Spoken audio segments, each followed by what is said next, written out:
Bom dia, amigo. Estamos nós juntos mais uma vez, buscando à luz da palavra de Deus a direção para o nosso caminhar, para o nosso viver. Como sempre tenho feito, quero agradecer mais uma vez a honra de contar com a sua companhia nesses momentos de meditação na palavra de Deus. E quero também desejar um dia muito bom, muito feliz para todos aqueles que nos acompanham, em especial aqueles que hoje completam mais um ano de vida. Receba o nosso abraço carinhoso, cuidadoso e que Deus possa cuidar de sua vida, dirigir os seus passos e o seu caminhar. E quero convidá-lo a meditarmos juntos na palavra de Deus, mas antes tenho um convite muito especial a lhe fazer.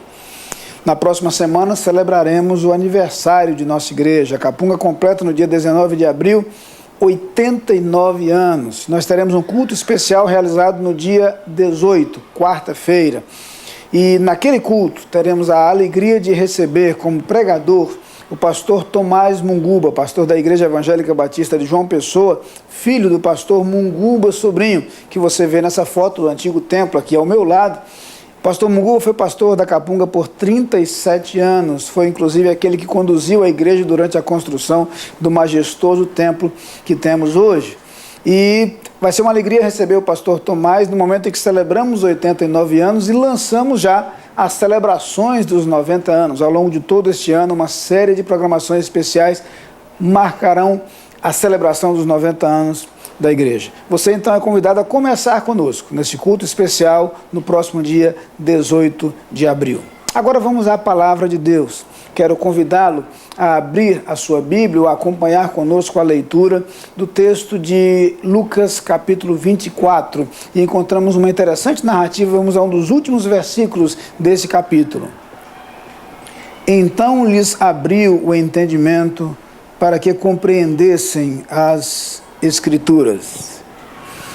Nesse versículo 45 de Lucas 24, nós encontramos uma declaração muito interessante sobre aquilo que Jesus Cristo fez em relação aos discípulos com os quais se encontrara depois de sua ressurreição. Jesus aparece a vários discípulos e o texto coloca algo interessante.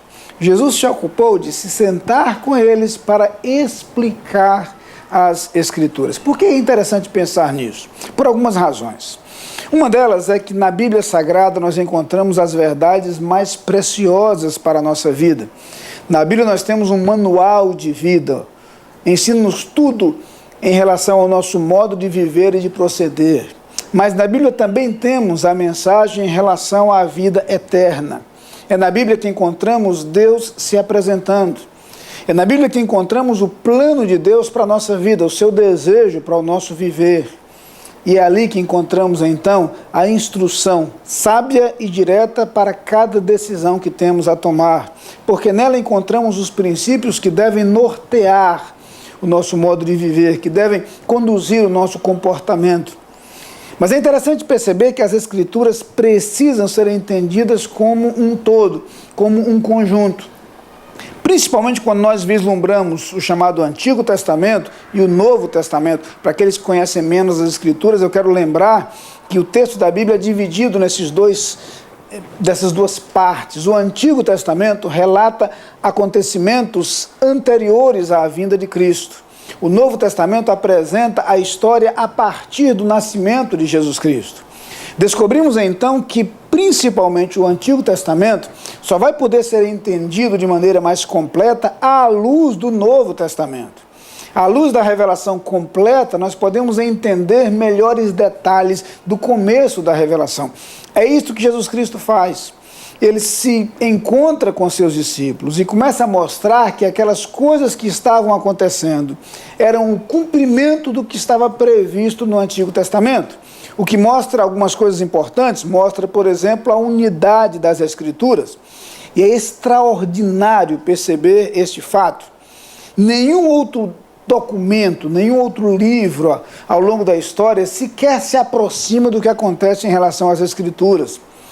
Os livros, 66 livros encontrados nas Escrituras, são livros escritos em épocas tão distantes uma das outras que o conjunto da produção levou cerca de 1.600 anos.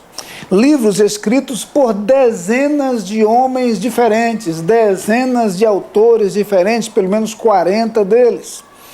Textos escritos muitas vezes por pessoas que viveram em contextos e em circunstâncias diferentes, que sequer se viram, se conheceram, se encontraram.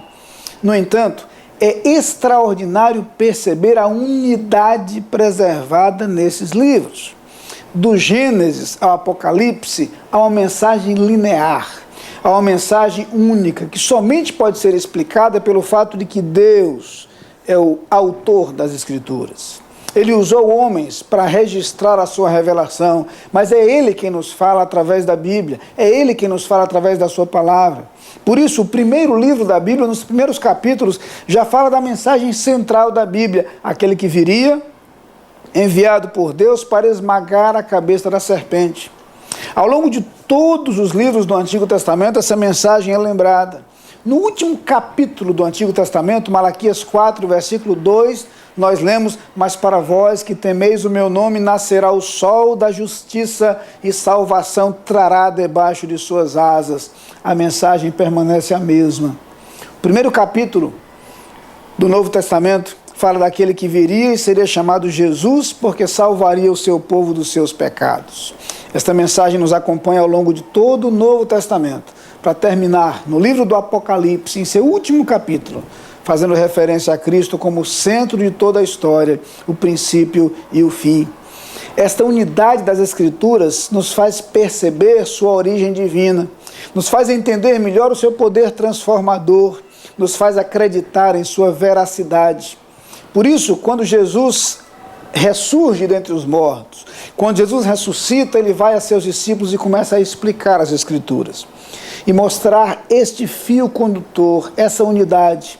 Aquilo que acontecera com ele, a morte na cruz, a ressurreição, tudo isso estava previsto no Antigo Testamento, já fora predito por Deus, pré-estabelecido por Deus. E é assim que entendemos que o projeto de Deus se cumpre e se mantém ao longo da história. Estas Escrituras precisam ser conhecidas por você, precisam fazer parte de sua vida. Eu o convido, eu o desafio a ler a palavra de Deus. Não requeiro de você que acredite nas minhas palavras. Sugiro-lhe que volte seus olhos para as Escrituras Sagradas, e o Senhor Deus o iluminará no entendimento da sua verdade, e esta palavra fará diferença na sua vida. Vamos orar. Pai querido, muito obrigado pela riqueza que encontramos na Tua palavra, pela preciosidade que há. Muito obrigado porque nela encontramos os ensinos de que precisamos para viver e a fonte de que necessitamos da vida eterna. Muito obrigado pela mensagem de Cristo encontrada na Bíblia Sagrada. Muito obrigado porque em Cristo encontramos a salvação, o perdão dos nossos pecados, a paz e a esperança eterna.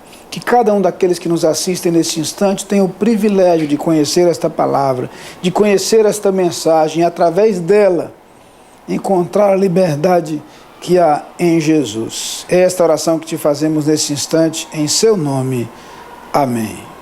Lá vem o sol pra dizer que é dia, enchendo a terra de luz, a noite despontando no horizonte.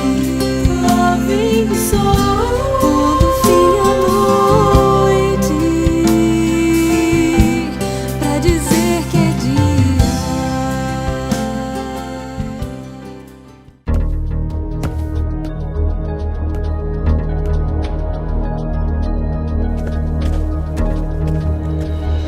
A Adlin cuida da sua empresa para você cuidar mais de você.